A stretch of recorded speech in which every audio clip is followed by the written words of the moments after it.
नमस्कार मित्रों, स्वागत है आप सभी का आपके अपनी यूट्यूब चैनल पीएम क्लासेस में। मैं प्रवीण जैन आज आपके लिए वेदांत दर्शन का बादरायण विरचित ब्रह्म सूत्र में से बहुत महत्वपूर्ण प्रश्नों को लेकर आया हूं। दोस्तों, यह जो वीडियो है ब्रह्म सूत्र का, यह कई परीक्षाओं में बहुत उपयोगी है, जैसे UGC NET, SLET, TET, REET और भी अन्य राज्यों की संस्कृत से संबंधित परीक्षाओं के लिए यह वीडियो बहुत महत्वपूर्ण है। आप इस वीडियो को देखें और देखने के साथ साथ दोस्तों, यदि आपने हमारे चैनल पीएम क्लासेस को अभी सब्सक्राइब नहीं किया है तो सब्सक्राइब कर लें और बेल आइकन को भी दबाएं, जिससे नोटिफिकेशन के माध्यम से हमारे सभी वीडियोज़ आप तक पहुँच सकें। तो दोस्तों, आइए देखते हैं हम ब्रह्म सूत्र के बहुत ही महत्वपूर्ण प्रश्नों को। दोस्तों, हमने और भी कई संस्कृत साहित्य और व्याकरण से संबंधित वीडियो अपलोड किए हुए हैं, आप उनको भी देख सकते हैं। हमारे इस चैनल पर हमने अलग अलग प्लेलिस्ट बना रखी हैं, उनमें से जाकर के आप सभी वीडियोस को देख सकते हैं। आइए दोस्तों, देखते हैं प्रश्नों को। पहला प्रश्न है, ब्रह्म सूत्र किस दर्शन का आधारभूत ग्रंथ है? दोस्तों, जो ब्रह्म सूत्र ग्रंथ है यह किस दर्शन का है? तो वेदांत दर्शन का यह बहुत ही महत्वपूर्ण ग्रंथ है। आधारभूत ग्रंथ जो है वेदांत दर्शन का आधारभूत ग्रंथ यह माना गया है और यह बादरायण ऋषि के द्वारा रचित है। ब्रह्मसूत्र किसकी रचना है? तो बादरायण की यह रचना है। ब्रह्मसूत्र ग्रंथ की रचना कब हुई? तो ब्रह्मसूत्र ग्रंथ की जो रचना हुई है वह हुई 400 ईस्वी से लेकर के 450 ईस्वी के बीच, इस बीच इसकी रचना हुई है ब्रह्मसूत्र ग्रंथ की। अगला प्रश्न, प्रस्थानत्रयी में कौन कौन से ग्रंथ आते हैं? प्रस्थानत्रयी में उपनिषद, श्रीमद् भगवद गीता और ब्रह्म सूत्र, ये तीन ग्रंथ प्रस्थानत्रयी के अंतर्गत आते हैं। और जो ब्रह्म सूत्र है वह न्याय प्रस्थान के अंतर्गत आता है। अगला प्रश्न, ब्रह्म सूत्र का सबसे प्राचीन भाष्य कौन सा है? ब्रह्म सूत्र का सबसे प्राचीन भाष्य कौन सा है? तो यह है शांकर भाष्य। शंकराचार्य द्वारा रचित जो भाष्य वह है सबसे प्राचीन भाष्य इसका माना गया है। और शंकराचार्य द्वारा रचित जो भाष्य है शारीरिक भाष्य, यह शारीरिक भाष्य जो प्रथम ब्रह्मसूत्र पर रचित भाष्य है, प्राचीन भाष्य है और इसे शंकराचार्य ऋषि ने लिखा था। इसे ही शांकर भाष्य भी कहते हैं। शंकराचार्य द्वारा रचित भाष्य को शांकर भाष्य या फिर इसका जो नाम है शारीरिक भाष्य। अगला प्रश्न, ब्रह्मसूत्र पर रामानुजाचार्य द्वारा रचित भाष्य कौन सा है? तो दोस्तों, ब्रह्मसूत्र पर रामानुजाचार्य द्वारा रचित जो भाष्य है वह है श्री भाष्य, श्री भाष्य। अगला प्रश्न, बादरायण विरचित ब्रह्मसूत्र में कुल कितने अध्याय हैं?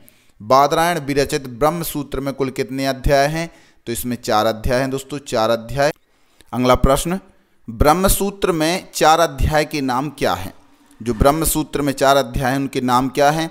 तो पहले अध्याय का नाम है समन्वय, दूसरे का अविरोध, तीसरे का साधन और चौथे अध्याय का नाम है फल। समन्वय, अविरोध, साधन एवं फल, यह 4 अध्याय के इन 4 नाम से यह 4 अध्याय ब्रह्मसूत्र में हैं। अगला प्रश्न, बादरायण रचित ब्रह्मसूत्र में 4 अध्याय किस में विभक्त हैं?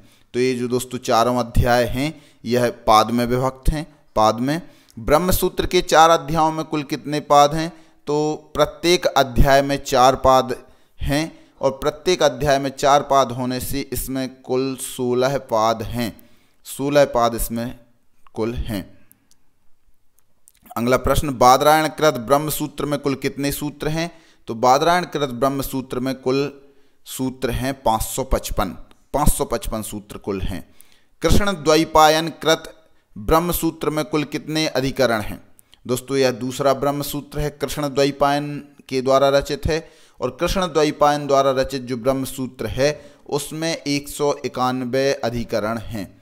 अगला प्रश्न, अथा तो ब्रह्म जिज्ञासा, यह किससे संबद्ध है? तो यह ब्रह्मसूत्र से संबद्ध है। ब्रह्मसूत्र का यह वाक्य है, अथा तो ब्रह्म जिज्ञासा। अगला प्रश्न, शंकराचार्य अभिमत सिद्धांत कौन सा है? शंकराचार्य द्वारा जो माना गया सिद्धांत है वह कौन सा है? तो ब्रह्माद्वैतवाद, ब्रह्म अद्वैतवाद, अद्वैतवाद सिद्धांत के प्रवर्तक शंकराचार्य माने गए हैं। अगला प्रश्न, कौन माया और अविद्या में भेद नहीं मानते हैं? तो शंकराचार्य माया और अविद्या में भेद नहीं मानते हैं। अगला प्रश्न, शंकराचार्य के अनुयायियों में कितने वाद प्रचलित थे? शंकराचार्य के अनुयायियों में कितने वाद प्रचलित थे? तो 3 वाद इनमें प्रचलित थे, अवच्छेदवाद, प्रतिबिंबवाद और आभासवाद। अवच्छेदवाद, प्रतिबिंबवाद और आभासवाद। अगला प्रश्न, भ्रम को क्या कहते हैं?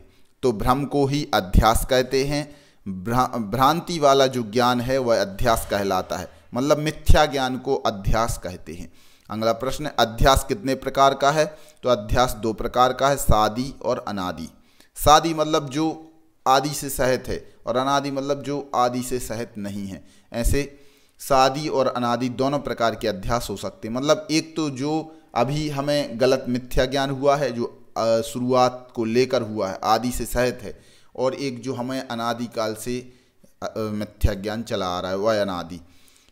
स्मृति रूपः परत्र पूर्व दृष्टावभासः, यह क्या है? तो स्मृति रूपा परत्र पूर्व दृष्टावभासः, यह अध्यास का एक स्वरूप है, अध्यास की परिभाषा है। स्मृति रूपः परत्र पूर्व दृष्टावभासः अध्यासः। अगला प्रश्न, वेदांत मीमांसा नामक शास्त्र का प्रथम सूत्र कौन सा है? तो वेदांत मीमांसा नामक जो शास्त्र है, इसका प्रथम सूत्र है अथातो ब्रह्म जिज्ञासा। अथातो ब्रह्म जिज्ञासा। अथातो ब्रह्म जिज्ञासा, यहाँ अथ का अर्थ है, तो यहाँ पर जो अथ शब्द आया है, अथ का अर्थ क्या है? तो अनंतरीय। अनंतरीय मतलब कहलाता दोस्तों अनंतर। अनंतर मतलब अंतर से रहित। तो अंतर से रहित जो अनंतरीय होता है वह अथ का यहाँ पर अर्थ है, मतलब बिना अंतर के। ब्रह्म सूत्र में शंकर सम्मत अथ पद का अर्थ अभिप्रेत है। ब्रह्म सूत्र में जो शंकर सम्मत अथ पद का अर्थ है वह क्या है? साधन चतुष्टयानंतरीय। साधन चतुष्टय वाला अनंतरीय। अनंतरीय मतलब बिना अंतर वाला। साधन चतुष्टय दोस्तों कहलाते हैं विवेक, वैराग्य, समदम आदि 6 गुण, और चौथा है मुमुक्षुत्व। ये साधन चतुष्टय कहलाते हैं। पहला है विवेक, दूसरा वैराग्य, तीसरा समदम आदि 6 सद्गुण, और चौथा है मुमुक्षुत्व। तो ये 4 प्रकार का साधन चतुष्टय होता है। अगला प्रश्न, ब्रह्मणः जिज्ञासा ब्रह्म जिज्ञासा, यहाँ ब्रह्मणः पद में कौन सी विभक्ति है? तो ब्रह्मणः पद में यहाँ पर जो विभक्ति है वह है षष्ठी विभक्ति। ब्रह्मणः जिज्ञासा ब्रह्म जिज्ञासा, यहाँ ब्रह्मणः पद में किस सूत्र द्वारा षष्ठी विभक्ति है? तो यहाँ पर जो कर्तरी कर्मणोः कृति यह सूत्र है, इस सूत्र के द्वारा षष्ठी विभक्ति का प्रयोग ब्रह्मणा में हुआ है। ब्रह्मणः जिज्ञासा ब्रह्म जिज्ञासा। अगला प्रश्न, जानने की इच्छा को क्या कहते हैं? तो जानने की इच्छा को कहते हैं जिज्ञासा। ज्ञातुम इच्छा इति जिज्ञासा। जानने की इच्छा, उसको कहते हैं हम जिज्ञासा। सब प्राणियों में सत्यात्मा सत्य स्वरूप क्या है? तो सब प्राणियों में सत्यात्मा सत्य स्वरूप है, वह है ब्रह्म। ब्रह्म सब प्राणियों में सत्यात्मा सत्य स्वरूप है। असाधारण धर्म वचनम, यह परिभाषा है। यह किसकी परिभाषा है? तो दोस्तों यह लक्षण की परिभाषा है। असाधारण धर्म वचनम लक्षणम, जो लक्षण होता है, किसी भी चीज़ का जो लक्षण हम बनाते हैं वह असाधारण धर्म से सहित होता है। यदि साधारण धर्म रहेगा तो उसमें व्याप्ति, अव्याप्ति, असंभवी दोष आ सकते हैं, लेकिन असाधारण धर्म वचनम यह लक्षण की परिभाषा है। जो किसी में ना पाया जाए, अन्य विषयों में ना पाया जाए, ऐसा हम किसी का लक्षण बनाएं जो सिर्फ उसी वस्तु में घटित हो, अन्य वस्तुओं में ना पाया जाए, वह लक्षण कहलाता है। स्वरूपम सद्व्यावर्तकम, यह है, तो यह क्या है? यह स्वरूप लक्षण है।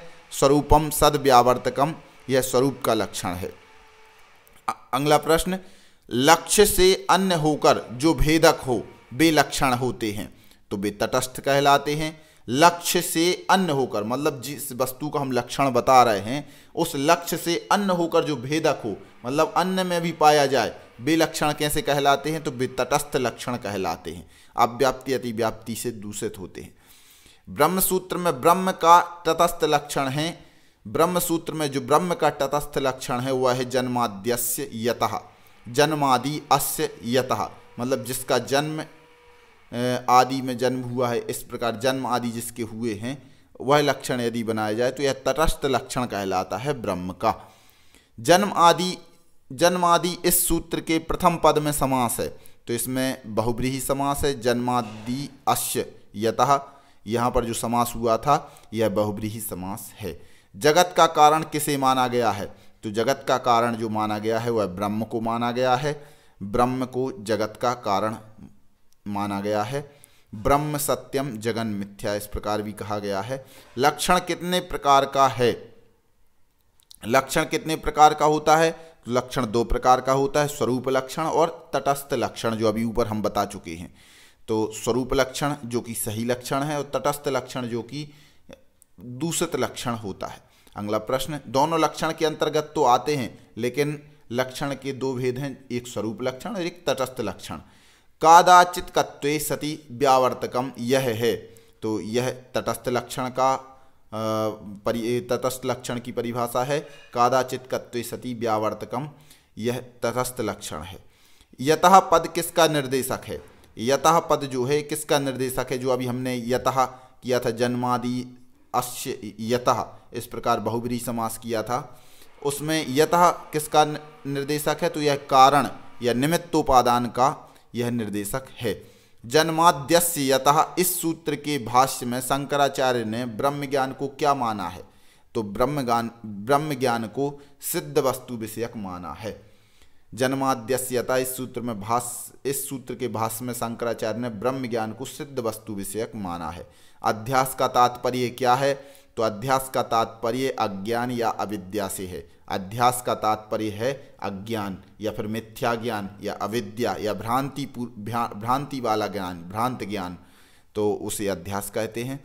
अध्यासो नाम अतस्मिन् तद्बुद्धि, यह है, यह किसकी परिभाषा है? तो अध्यास की ही परिभाषा है। अध्यासो नाम अतस्मिन् तद्बुद्धि।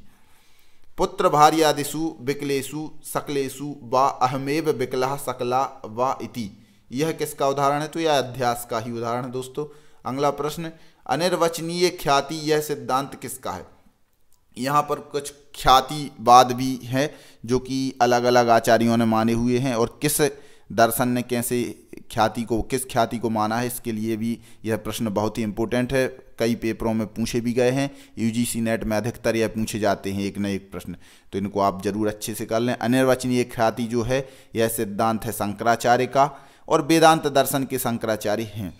अगला प्रश्न है, आत्मख्याति से स्वीकार करते हैं, तो इसे करते हैं योगाचार या फिर जिसे हम विज्ञानवादी बौद्ध कहते हैं। तो आत्मख्याति यह विज्ञानवादी बौद्ध स्वीकार करते हैं। असत्ख्याति यह माध्यमिक करते हैं, शून्यवादी बौद्ध इसे स्वीकार करते हैं असत ख्याति को। अख्याति इसे प्रभाकर और मीमांसक स्वीकार करते हैं अख्याति को। अन्यथा ख्याति को नैयायिक लोग स्वीकार करते हैं, अन्यथा ख्याति को नैयायिक स्वीकार करते हैं।